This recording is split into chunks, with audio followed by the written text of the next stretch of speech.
Slick back. No, no, slick back. That's what I said. Slick back. No, nigga, I'm a pimp named Slick back. Pimp named Slick back. Pimp named Slick back. Nigga, are you deaf? I'm a pimp named Slick.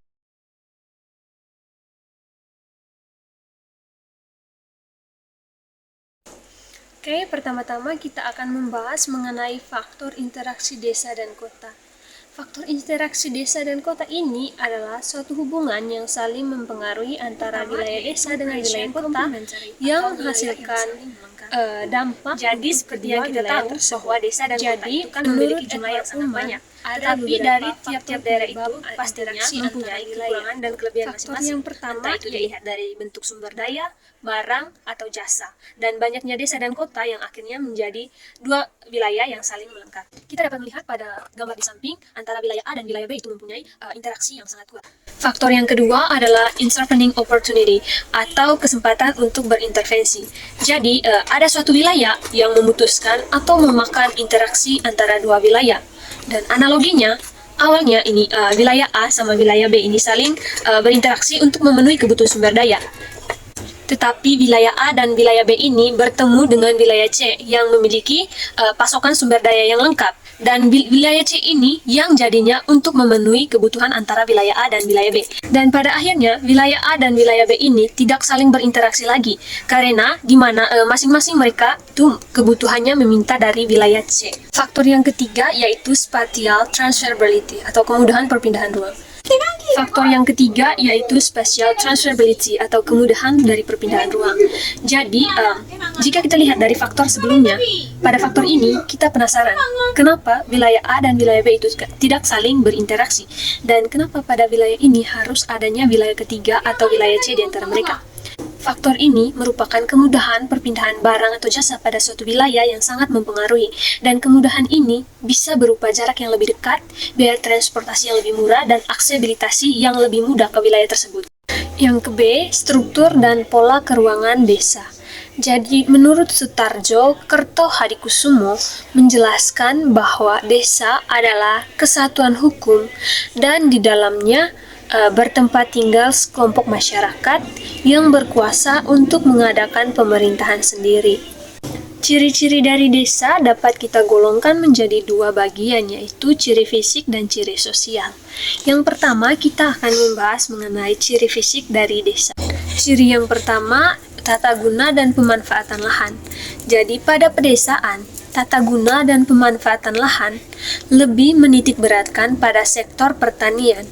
Dan hal ini terbukti dengan luasnya hamparan sawah maupun kebun yang ada di desa. Ciri yang kedua yaitu aktivitas yang bergantung pada alam dan masih berkaitan dengan kegiatan desa yang lekat dengan pertanian. Kehidupan di desa ini masih bergantung pula dengan alam. Jadi, tiap-tiap desa akan berbeda dengan budaya pertaniannya. Ciri yang ketiga yaitu kebiasaan beraktivitas. Jadi fenomena alam seperti yang dijelaskan sebelumnya itu mempunyai pengaruh terhadap gaya hidup dari tiap-tiap desa. Yang kedua yaitu ciri sosial dari desa. Ciri yang pertama yaitu penduduk dari desa cenderung bersifat homogen. Nah, di desa baik itu dilihat dari segi pekerjaan, agama, dan hingga budaya, rata-rata itu tergantung pada hal yang sama. Hal ini dikarenakan penduduk desa bisa terbilang turun-temurun tinggal di tempat atau suatu wilayah yang sama, sehingga tidak adanya proses masuknya budaya dari luar. Oleh sebab itu, aspek sosial dari penduduk di desa itu cenderung homogen. Ciri yang kedua yaitu sistem gotong royong. Nah, di desa sendiri terkenal juga dengan sebuah istilah kata gotong royong atau saling membantu sesama. Kita tentunya paham dengan budaya dari warga desa yang memiliki kekerabatan yang sangat erat, sehingga cenderung saling membantu untuk bekerja sama dalam melakukan suatu hal. Ciri yang ketiga yaitu pola pikir masyarakat desa. Dari pola pikir masyarakat desa itu cenderung tradisional dan mengacu pada kepercayaan yang turun-temurun selalu diajarkan. Ciri yang ketiga yaitu pola pikir dari masyarakat desa. Jadi pola pikir dari masyarakat desa cenderung bersifat tradisional dan mengacu pada kepercayaan yang turun-temurun yang selalu diajarkan sejak dari nenek moyangnya atau para leluhur. Kita menyadari dengan kurangnya desa yang cenderung mengikuti perkembangan dunia modern. Selanjutnya, pola keruangan dari desa adalah pengaturan dan pemanfaatan ruang atau lahan untuk keperluan tertentu, sehingga tidak terjadi pemanfaatan ruang yang tumpang tindih. Pola pertama adalah pola memusat. Jadi pola memusat ini termaksud yang paling umum yang kita temui di desa-desa di Indonesia. Ciri khas dari pola memusat ini adalah pembangunan rumah penduduknya cenderung berdekatan pada suatu titik lokasi tertentu. Pada pola memusat ini juga banyak terdapat di wilayah dataran rendah. Pola semacam ini kemungkinan terbentuk karena dihuni secara turun-temurun oleh beberapa generasi. Dan ciri khas dari penduduk dengan desa pola memusat ini adalah tingkat kekerabatannya mereka yang sangat tinggi. Pola yang kedua adalah pola mengeliling. Jadi pola mengeliling ini merupakan prinsip yang mirip dengan pola yang memanjang. Namun, perbedaan antara keduanya itu ada pada pembangunan dari desa yang tidak memanjang, namun mengelilingi suatu fasilitas tertentu yang dibutuhkan oleh masyarakat. Dan pola ini umumnya itu ditemukan di daerah dataran rendah, di mana fasilitas umum yang ada dimanfaatkan untuk memenuhi kebutuhannya sehari-hari. Misalnya, mengelilingi waduk atau mata air. Fasilitas yang dikelilingi tersebut sudah pasti berada di tengah-tengah permukiman dan digunakan sebagai pemenuhan kebutuhan, baik kebutuhan industri maupun kebutuhan sehari-hari dari masyarakat sekitar. Pola yang ketiga ini adalah pola permukiman memanjang. Jadi pola permukiman ini dapat kita kenali dengan pola pembangunannya yang memanjang pada suatu garis. Nah, garis tersebut bukan garis biasa, melainkan menjadi sumber penghidupan atau kemudahan mobilitas penduduk yang tinggal di daerah tersebut. Nah, pola ini sering kita temui pada desa yang berada di pesisir laut, karena umumnya penduduk itu bekerja sebagai nelayan.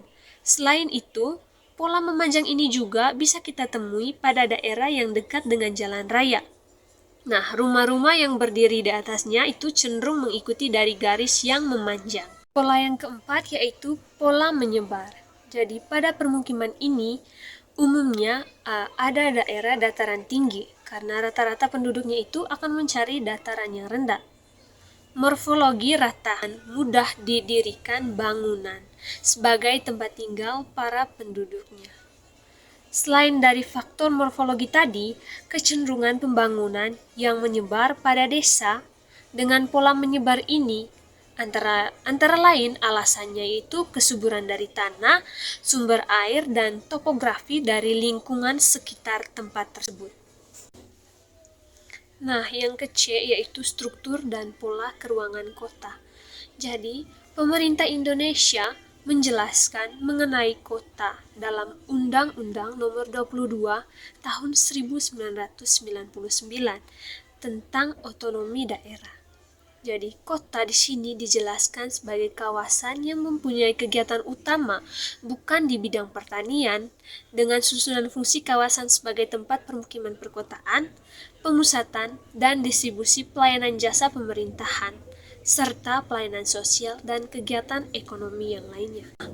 Nah, kota juga mempunyai ciri-ciri yang sama dengan desa, yaitu ciri fisik dan ciri sosial.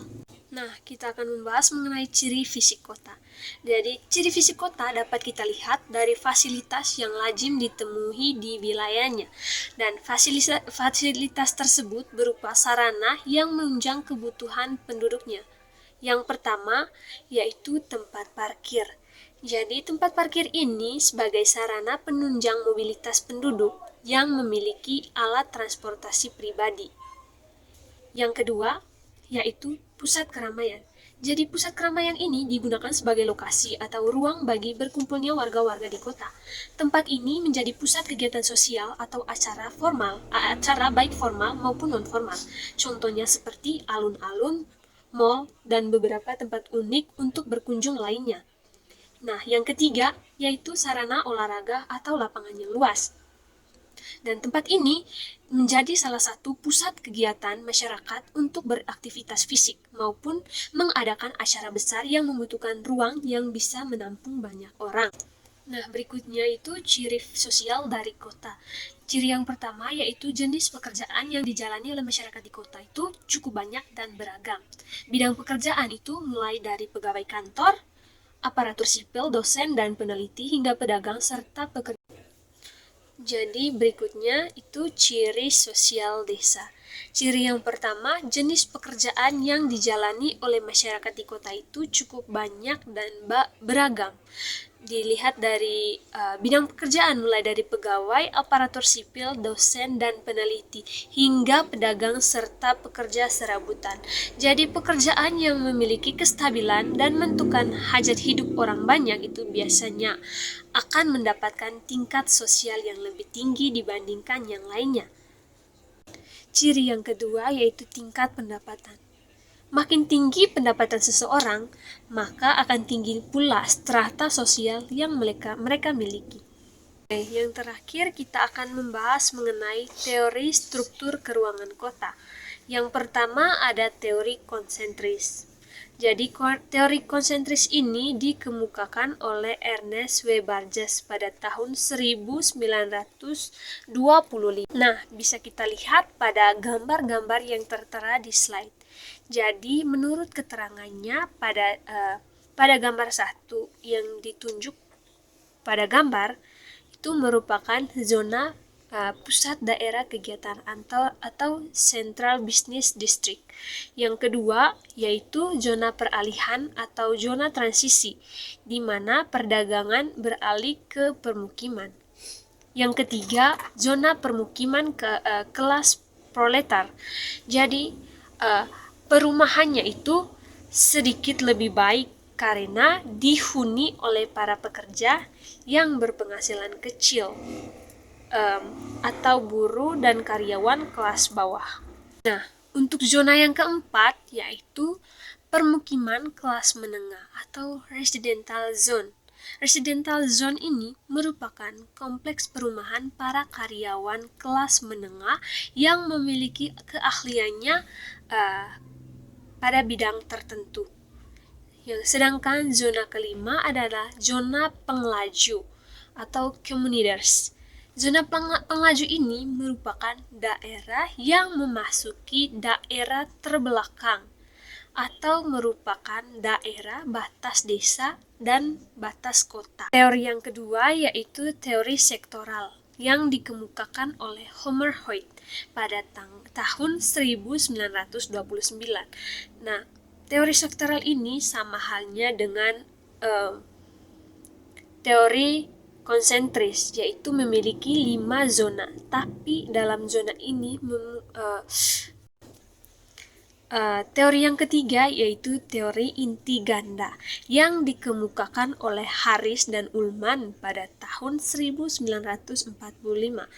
Nah, tahun ini tentunya tahun kemerdekaan untuk Indonesia, ya kan?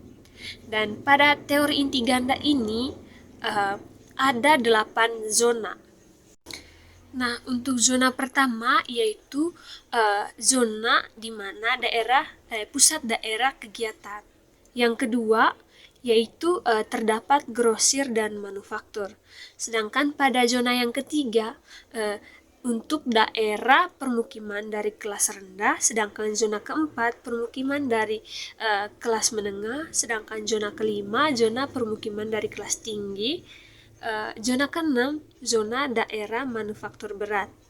Sedangkan zona ketujuh daerah di luar PDK.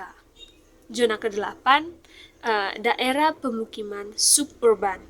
Sedangkan untuk zona ke-9 untuk zona daerah industri suburban.